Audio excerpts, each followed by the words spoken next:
Good afternoon. Actually, it's almost evening. Sun's setting. We've been just running around doing some errands today, but I am at a little field demo day from my drone dealer. They've got some T100s here, and I wanted to come check them out and show you guys.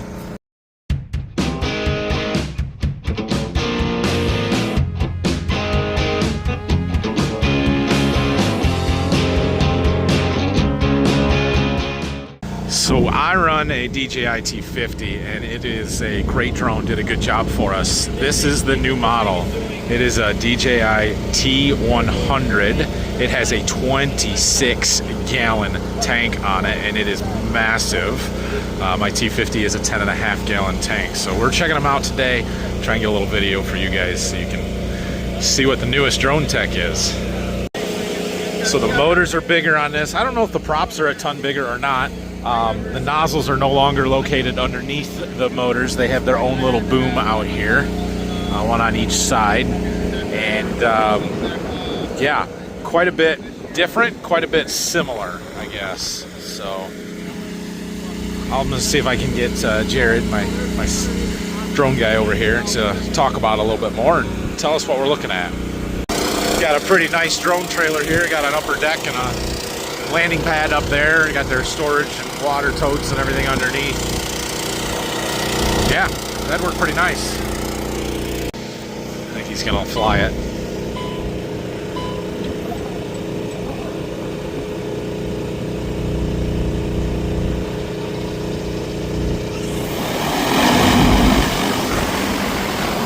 Wow, that's a lot bigger.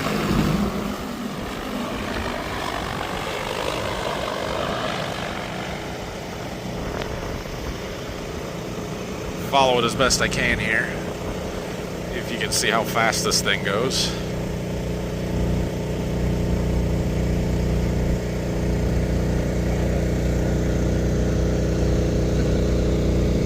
It's flying. Okay, now that we've seen it flying a little bit, we've got a second one sitting here, and I'm here with Jared. How we doing? Fin & Co, and he's my drone guy. He's my drone guy I keep talking about. So, Jared, what are the differences between the T100 and the T100? All right, what do we got? Biggest difference, obviously, is the tank size. So this is 26 gallons versus the 10.5 for the T100. The big question that everybody asks is, will it be able to empty that, or is the battery going to come back dead first? With the testing we've done so far, in a decent field, about a quarter mile, the 3 gallons an acre, it will come back with this tank empty. Okay. If you go less than that, we start having issues, or if the field's really small with a bunch of turns, we have more problems so far in our testing. Right, so that's a little different than what I saw with the T100. With my T100 this year, my biggest time when we couldn't make it back on battery life was when we had small fields, lots of turning and stuff. Right. Where I had big, wide open fields, we could run that tank out pretty quickly. And I think we'll be able to run it out, like I said, at that 3 gallon. It seems like to be consistent, but the smaller fields we're not going to be able to. It's too heavy for all the turns, but it does turn around a lot faster. We're obviously traveling a lot faster as we go forward. So obviously they've reconfigured everything with this as well. Battery's bigger. So the battery's different, and I see the battery posts here are quite a bit more substantial. Which is something. So they did this with the T60X, but they didn't do it with the T100. We're excited about this. We found a lot of our customers and ourselves, when we got closer to like that 5,000 acre mark, we started having issues with this connection. Okay. So we're stoked about this being beefier. Something to watch on our T100 next year. As that thing gets more acres on it, something to look at. So this is kind of a nice little feature. It's got this fill-through lid with just a rubber plug there. I kind of like that rather than having to thread the whole lid on and off every time. And while you're there, look at that gauge in there too. So the gauge is different. Let me come around here. It's got a full sight gauge now for the. So that tube right there is the liquid level meter. Instead of being on a scale system where it's weighing the tank, it's actually got a level gauge that it is sensing how much is in there with that, which the scale system worked okay for me, but I did notice last year there was times when I was spraying a high density product with some fertilizer or something that it would tell me that I had 11.5 gallons in the tank, and it's a 10.5 gallon tank. Yeah, and that was very common, or it would float up and down a lot as it got wore out. So we're excited to test that more as well. Another thing before we get out here, some of our stuff is tucked up better. Remember, your T100's got the radar right here. So it's got a big round radar, almost like the one up on top like there. Like the omnidirectional radar, They've changed that. They've changed that for us, so it's tucked up in there. We're not worried about that. They have one on the front as well. Okay. The camera's the same way on the front if you want to come check it out. It's all integrated in here where it's not dangling anymore, right? It's tucked up. Okay. Less things to be worried about. Just little things like that, like bumping that, hitting it. It's just tucked in there more. What's the fancy little shiny thing over that's here? Our LiDAR. LiDAR. So that is different than our T50. We don't have LiDAR. Yeah, on you have to show that on the remote. It's it's pretty sweet. We're very happy with it so far. It's good. We're excited. So what's the LiDAR doing? It's mapping the elevation of the fields, looking for obstacles. Obstacles mainly. It's finding. It's another image of everything going on. So when you go, show a quick snip of that on the remote. We're actually having not issues, but it's so good. It's picking up things we don't even want it to pick up sometimes. Okay. Not that it's a problem. It's just something we're playing with so far. We really like it. We think we're gonna have less crashes because of that update. I noticed the motors look a lot bigger on each of these, but still twin or coaxial rotors. So there's 2 propellers on each arm. And yeah, there's a big beefy motors compared to the T50. Yep. Overall size and footprint, it's massive, but it's not 2.5 times the size of the T50. No, it's not. The tank size is, but the frame size is you not. You can lift it by yourself, but it's pretty heavy. But heavy. the whole top comes off just by detaching these. And then there's one electrical cord you can jump over to your dry spreader. Yeah, so over here we'll look at this real quick. This is a dry spreader system, and they were spreading a little bit of some cover crop with it. Yep, and so that auger system's really nice. When we were in the past their T50, it's all gravity fed, so that auger is a lot nicer so that's for spreading. Yes, actually metering it out, power feeding it onto the spinner here. This fall here, playing with it the last little bit we've had it. We're very excited about that. Okay. But then coming back over, yeah, we have the mist nozzle package on this one. So there's 4 nozzles on this one. Just we're playing with that. As far as this goes, it's all similar as the T50 and even the T40 with the flowing out your pumps through your flow meter and then out to your nozzles. Very similar. Right. Little beefier than the T50s as far as down here at the head of the nozzle itself. But overall, the same concept. Yep. So like I mentioned earlier, one of the big differences here is that the nozzle is on its own boom. It's not it's not an attachment underneath the propellers there. So because this thing's detaching, it's got to be able to do that. Yep. So that's kind of neat. They're flying one over there again. So the batteries are different, a little bit bigger. Yes. Yep. Slightly heavier. No more latch anymore. Oh, no latch. No just sits latch, in. So the handle here actually. Oh, yeah, it releases up there. That's kind of cool. Okay. A lot heavier duty, the prongs. Yep, we saw that. So it's not, yeah, it's not tight. It's on there. It goes into the drum. Clicks in nice. All right, cool. Well, we're going to fly this one here again. I'm going to show you some of the LiDAR stuff on the controller, and we'll check this out from up here. So the controller, for the most part, is the same as our T50 is.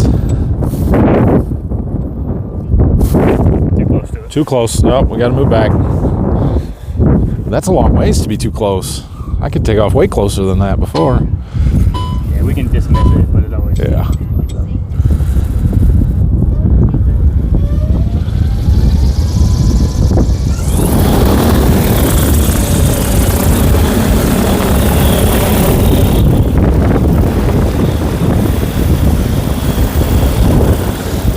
Okay, that is cool. All right, so what's different on the controller that we haven't seen before? So now we get a 3-screen split screen, so we can actually go back and forth between our regular camera, our field view, and the LiDAR that one, now. That's the LiDAR, so that's that one sensor on there, and that's basically mapping in the elevation changes. Yep. This field's pretty, well, it's not really flat, but there's no real obstacles out there for it to detect. So yeah, so you can see once we get to the trees, it'll just show you what it does.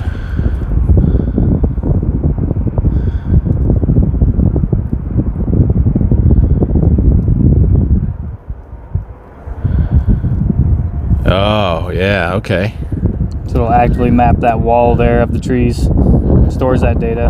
So when we fly So it back knows where down, it is. yep, it'll still be there. That's pretty cool. So when we turn around too, you see the path that the drone flew to get here. Okay. Map So that terrain. the colors of the points are elevation, basically. Yep. Got it. Yep, showing you different points of elevation. That's why they're all little blue dots, because they're all fairly level elevation. There's Yep. no obstacles there. That's pretty cool. So that should help us avoid things like electric poles and trees, and probably pivots out here in the fields. We don't have too many of those, but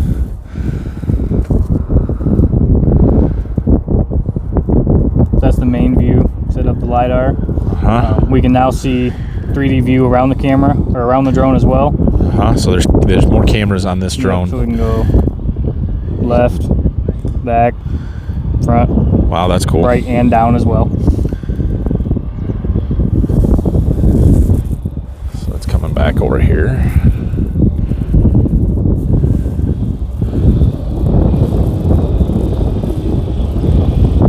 Cool.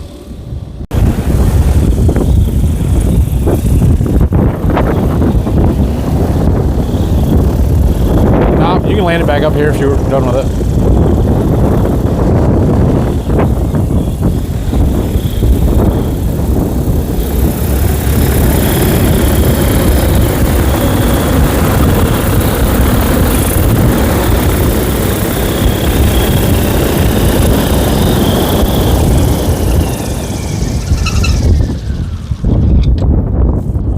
Dang.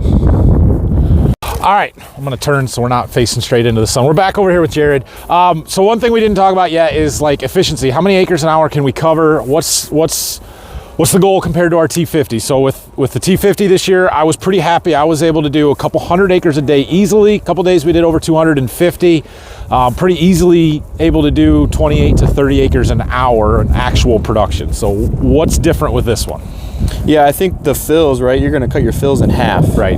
So how much faster are we going to go just off of that alone?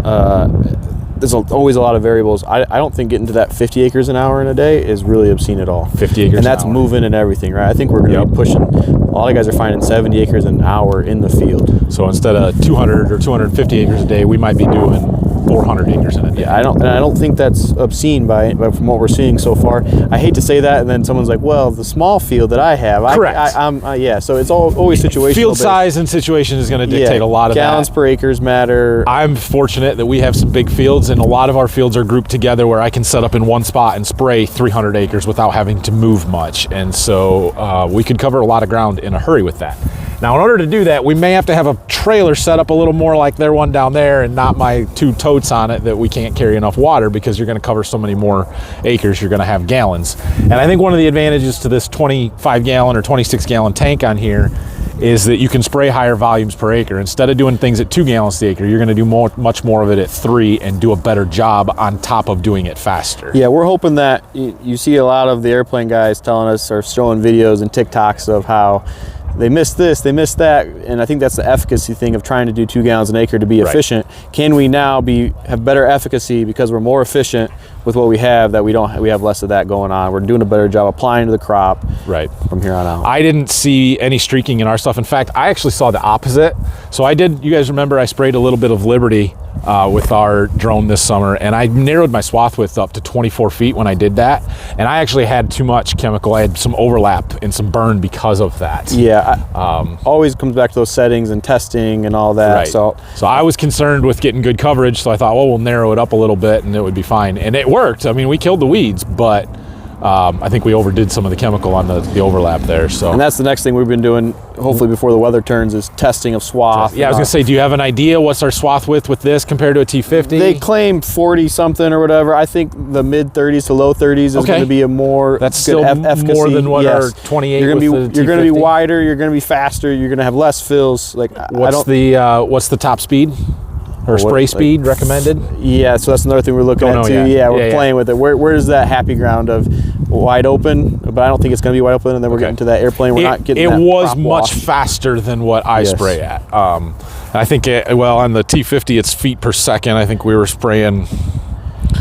Was it 30 feet per second or something like that? I think today he was running at 40 some most of the day. Okay, so he's 25 or 30% faster than what we were able to run. It moves. So that's finding that happy medium of what we're spraying and making sure we're getting good efficacy, still getting that prop wash to apply to the crop good, but we don't want to be a crop duster and just dust it over and fall. We still want to get applied to the crop well. Right, that's the big advantage with the drones that we're finding, is that you get that prop pushing the spray and the mist down into that canopy and helping it swirl around and coat those leaves more than just layering it right on the top. Yeah, and we'll be able to do that now with that higher gallons and still be efficient is what we're excited about. So I think this is going to let folks do a lot of different things with spraying versus the T50 being small. Like efficiency wasn't there for certain things.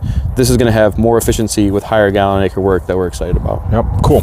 All right, thanks, Jared. Appreciate you being on here today. Where can people find you if they have interest in drones? Yeah, we're in Centerville, Michigan. Probably put our website down below. Our numbers I'll on put there. the stuff in the description. So open 5 days a week. Drones.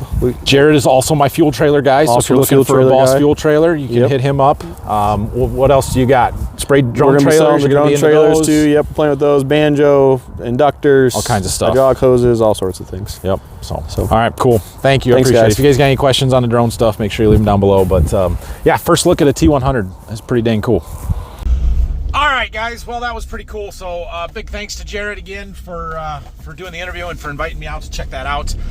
This T100 was just released into the United States this summer. I remember seeing it back in July or August. It got released, and this is the first one I've seen in person. I think people are just starting to take some delivery of them. So he said, I think he told me he had 75 of them ordered coming in. So they're available and can be bought if somebody wants one. We didn't talk too much about the regulatory side of it and what's going on with the government and DJI right now, but he seemed to think any ban or any kind of issues was extended for another year, and basically anything that's existing in the country or already approved, they're not going to take away from us. And that's my understanding as well. We'll see if that's the case or not. I'm a little bit hesitant on DJI stuff right now just because of that, but all the other good drone manufacturers are foreign made too, so I don't know what they're gonna do about that side of it. We're not gonna worry about it, but definitely very, very cool to see that T50 or that T100. It is massive. It is just massive in size and capacity and efficiency compared to my T50. So I don't know. I don't think that we're gonna upgrade. The comparison that I kind of make is that the T50 is like our 9R, our 9510R, and the T100 would be like us buying a 9RX 830, and I don't need a 9RX 830. It's kind of overkill. Would it be cool? Heck yeah, it would be cool. But that T100 is, you got to be covering some acres, and it's a drone made for more commercial sized operations for people that are spraying, tens of thousands of acres with a drone every year. So I'm not saying it won't fit and we won't ever have one. I just don't know that it's something that we really need right now. So we'll see. Anyway, we ended up with about 1/10 of an inch of rain this morning. Not much. We probably could and should be shelling corn right now, but we all kind of needed a break. Phil needed to haul dry corn, and I had some other errands and stuff to run. I wanted to come check this out, so we took the day off, more or less. We'll be back at it tomorrow. We'll get some more corn shelled before the snow hits us on Sunday. So we'll see you guys in the morning. Have a great night. Thanks for watching. Don't forget to like and subscribe. See ya.